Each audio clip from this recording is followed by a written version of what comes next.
Very good morning, my dear students, and you're welcome in the online story of Park Public School. Yes, students, we hope you all are fine at your home, at your place. Please be safe at your home, be protected.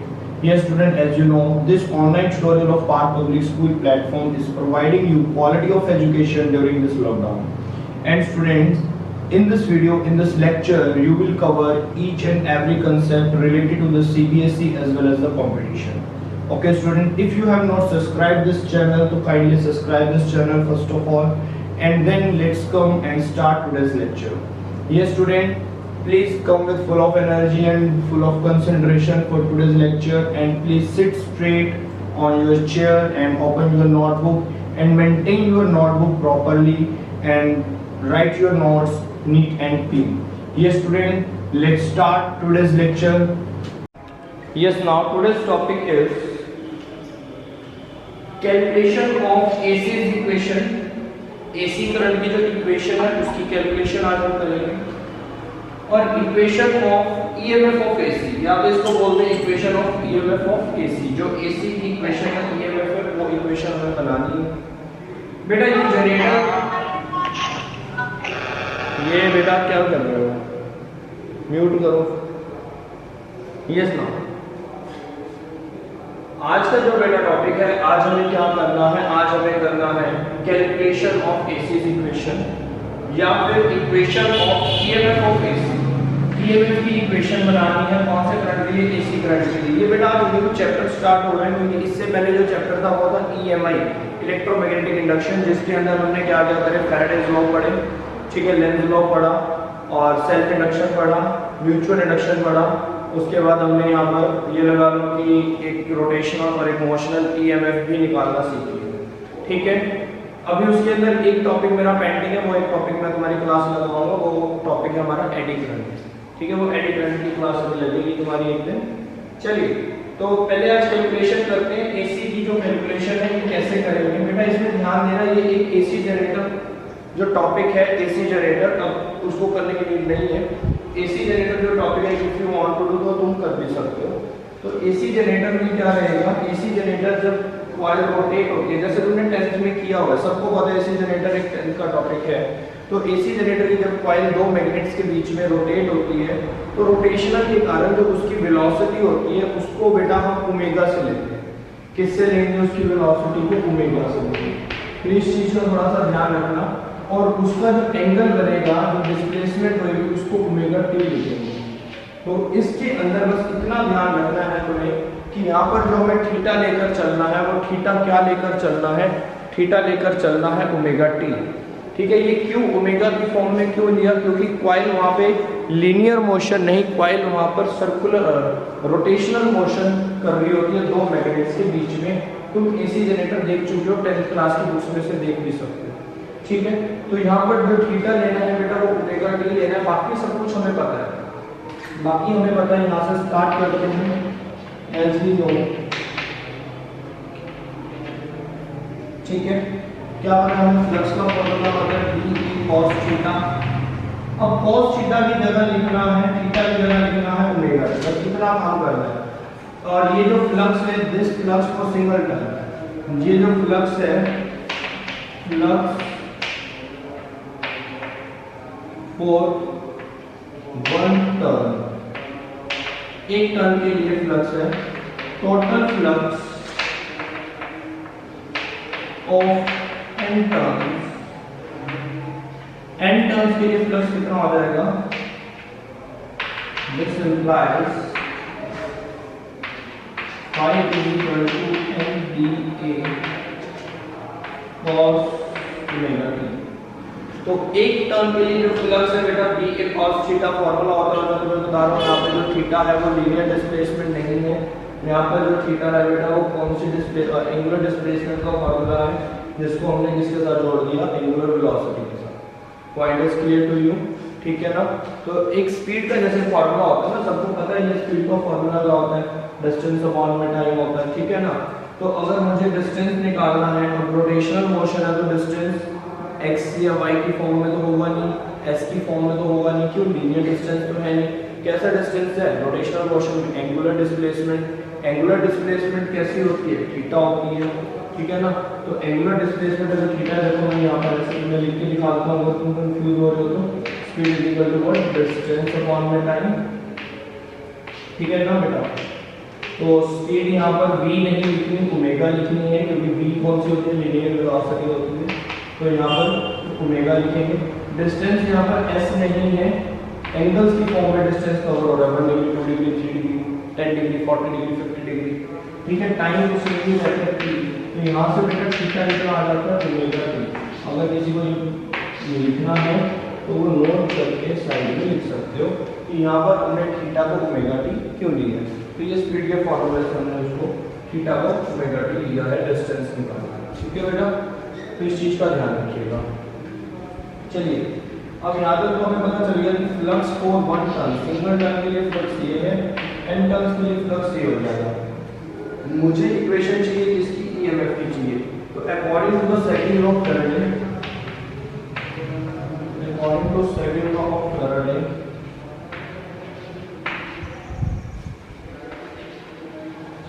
Faraday का second law क्या कहता है, Faraday का second law हमें ये बताता है कि जो E है वो क्या होता है, minus D phi by D T. तो अब D phi by D T इसका डिफरेंशिएशन करना पड़ेगा, तो चलिए डिफरेंशिएशन कर लेते हैं। वहां से मैं उसको रफ कर रहा हूँ, क्वेश्चन क्या होगा नोट कर लिया तुमने ये, ठीक है, एक रफ कर रहा हूँ।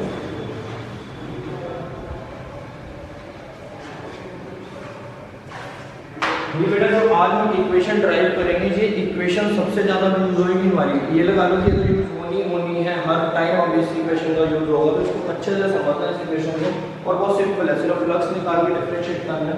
तो फ्लक्स हमने निकाल लिया, डिफरेंशिएशन भी कर लेते हैं।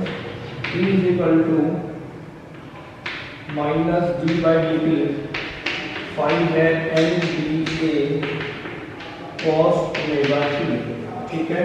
तो E is equal to minus n D a जो कॉन्स्टेंट है बाहर आ जाएगा, d by D t cos omega T, ये इसका बेटा फॉर्मूला हो जाएगा।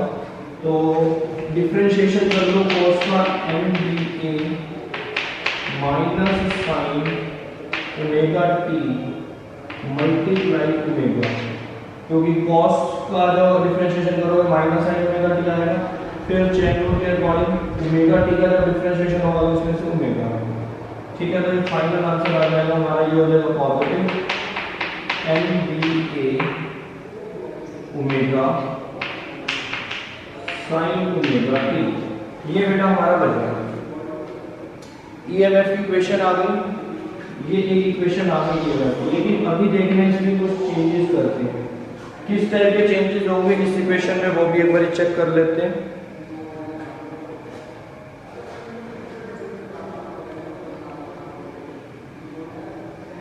यस ना, अब इतना करने के बाद हम लिखते हैं फॉर मैक्सिमम वैल्यू। ये काम ना हर बार करोगे, मैक्सिमम वैल्यू हर बार निकाला करोगे, आगे जो डेरिवेशंस करते हैं उसमें भी ये काम करोगे। तो ये स्टेप थोड़ा ध्यान से देखना, करना कुछ भी नहीं है, बस मैक्सिमम वैल्यू निकालिए फॉर मैक्सिमम वैल्यू। ध्यान से देखने के लिए इसलिए बोल रहा हूँ क्योंकि स्टेप हर बार यूज होता है। For maximum value of E, जब E की मैक्सिमम वैल्यू निकालेंगे कब होगी मैक्सिमम वैल्यू, और maximum value of E omega t is equal to 90 degree sin 90 की वैल्यू क्या होती है, मैक्सिमम 1 होती है ना, तो ओमेगा t को क्या कर देंगे 90 को 1 हो जाएगा। तो E आ जाएगा हमारे पास nba ओमेगा। और बेटा जो मैक्सिमम वैल्यू होती है इसको हम पीक वैल्यू भी बोलते हैं। पीक वैल्यू मतलब मैक्सिमम वैल्यू, और पीक वैल्यू को जो मैक्सिमम वैल्यू को लिखना जो रिप्रेजेंट करते हैं वो E के नीचे फिर नोट लगा देंगे। जो भी पीक वैल्यू होगी, जैसे अगर करंट की पीक वैल्यू है तो I के नीचे नोट लगा देंगे I नॉट। EMF की पीक वैल्यू है E नॉट लग जाएगा, ठीक है। तो अगर नॉट लगा हुआ है तो समझ जाओ ये क्या है, this is the peak value. ये पीक क्या है, मैक्सिमम वैल्यू है। पॉइंट क्लियर हुआ ये सबको, is it clear to all. चलिए अगर ये पीक वैल्यू है तो अब ध्यान रखना कैसे मैक्सिमम निकालते हैं, जो भी थीटा होगा उसको देख लो, अगर cos है तो 0 कर दो, sin है तो 90 कर दो, मतलब यहाँ पे मैक्सिमम वैल्यू ले लो तुम, ठीक है। जैसे मैक्सिमम वैल्यू लोगे तो ये 1 हो जाएगा, सारा जो ईएमएफ है किसके बराबर हो जाएगा, एनडी ओमेगा के बराबर हो जाएगा, और ये होगी मैक्सिमम वैल्यू। मैक्सिमम वैल्यू को ई से नहीं ई नॉट से लिखेंगे। तो अब देखो बेटा, अगर मैं इसको इक्वेशन 1 मान लूंगा, अगर मैं इसको इक्वेशन 1 ले लेता हूं तो मैं एन बी ए की जगह ई नॉट लिख सकता हूं, तो लिख देते हैं, put this in 1, put this in equation 1 equation में पुट करो, मैं यहां पे लिख रहा हूं, फाइनल फॉर्मूला आ जाएगा ये हमारा, क्या बनेगा, E is equal to E not sine omega T. ये बेटा हमारा फाइनल फॉर्मूला आ गया, E is equal to E not sine omega T. This is the EMF of, ये बहुत इंपॉर्टेंट फॉर्मूला, स्टार लगा दो इस पे, ये सबसे ज्यादा यूज है, E is equal to E not sine omega T. एक बार देख लीजिए किया कैसे इसको, हमने फ्लक्स निकाल दिया, सिंगल टर्न का फ्लक्स निकाल दिया, एन टर्न्स का फ्लक्स निकाल दिया।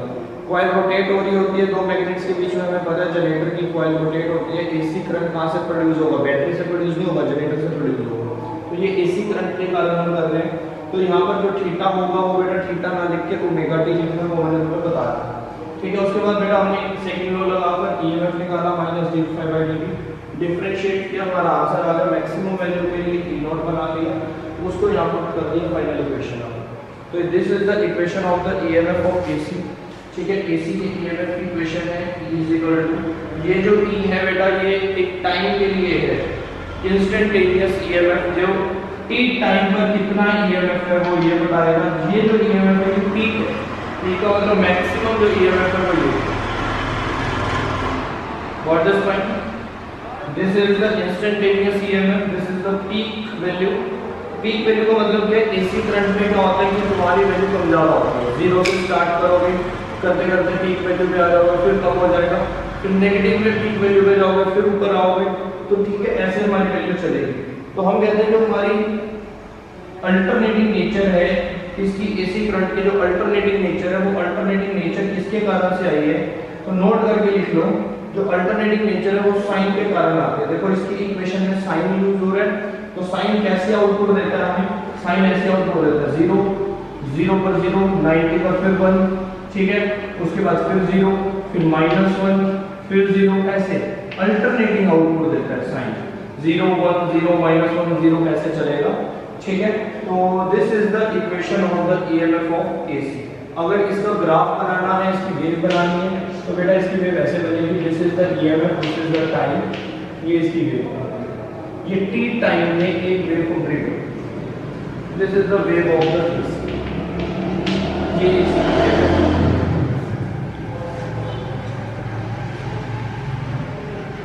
क्लियर है सबको ये पॉइंट, इसमें कोई डाउट है तो मेरे से पूछ सकते हो, ठीक है। ये ईएमएफ की इक्वेशन याद कर लेना, नोट करके लिख लेना, alternating nature of the AC current shown by sine function.